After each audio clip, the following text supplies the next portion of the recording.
Hello everyone, Minute Plus Meditation, Wednesday, August the 25th, Feast of St. Joseph Calasanz.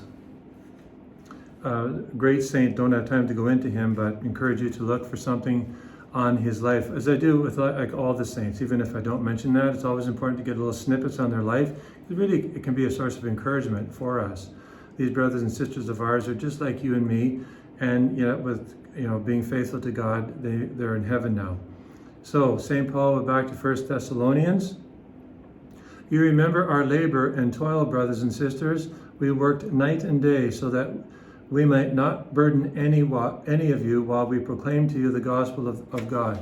So, St. Paul here, there's so many applications to this. I pick out one that I hope, pray can help you in your daily walk and journey with the Lord. So, but there's so many. Sometimes it's hard to choose. So I work day and night. So I want to focus on this because work is a part of our life. Remember, Billy Graham said there's no retirement. The word retirement is not in the Bible, huh? So even when we're retired, don't cease from doing some form of work. We want to be working in the Lord's vineyard till the day we drop. That should be our goal. So there's no cessation of activity after retirement. I'm not saying work yourself to death. Even those who are in the workforce shouldn't be working ourselves to death. It's obviously a balance between formal work, but then spiritual life, family life, rest and relaxation. That's a whole nother discussion. I mean, I've commented on that before, how even relaxation is not a cessation of activity, and so on. In other words, we shouldn't be just sitting around doing nothing. Nature abhors a vacuum. In the spiritual physics, the principle applies in the spiritual life as well. Our house should never be empty, should always be occupied by the Master, doing some creative activity, reading a good spiritual book, or even a good novel or something like that, in prayer. So Paul worked day and night. Paul was anything but a lazy man. He was a hard worker, and you and I should be hard workers as well. I can't live up to what Paul was like. The guy was like a spiritual Navy SEAL, It's just like he was this train that wouldn't stop. He had no brakes, except for Jesus Christ.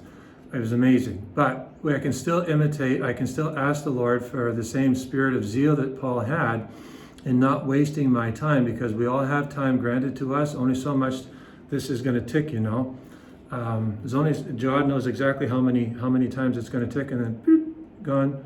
So we want to use our time well. It's the most precious commodity God has given to us.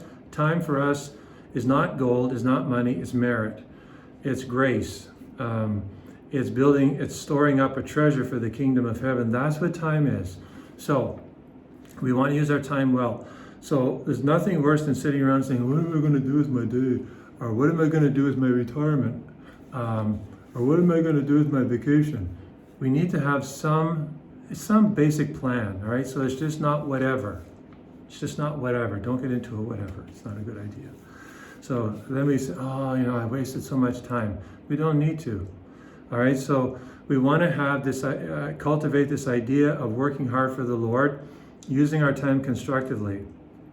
And when we're at work, really, overcoming laziness and lethargy and all that kind of stuff, distractedness, so we're not, wasting our employer's money.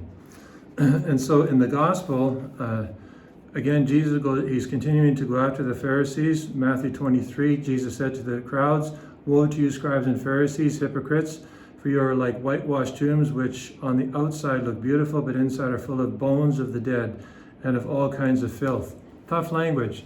But always remember, as I said before, Jesus, when he does this, is never to humiliate. It's never to shame in a bad sense. It's never to, he's not angry at these people like you and I when we get ticked off.